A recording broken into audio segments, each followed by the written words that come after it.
Chocolate, এরকম অনেকেই নিয়ে এসছে। সবগুলোই একসঙ্গে রাখা হয়েছে আর এই রকম করে আমি সবগুলো সুন্দর করে ছবি তুলছি। এরপরে সবাই আসবে, পরবর্তী ভিডিওতে আবার দেখাবো আমরা কীরকমভাবে সবাই মিলে মজা করলাম। দেখেছো, সবাই প্যাকেট প্যাকেট চকলেট নিয়ে আসছে।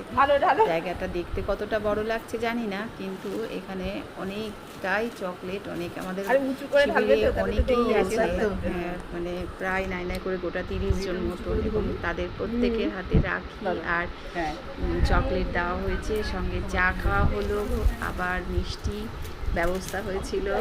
তো এই সব নিয়ে আজকের সকালটা দারুণ আমরা এনজয় করলাম।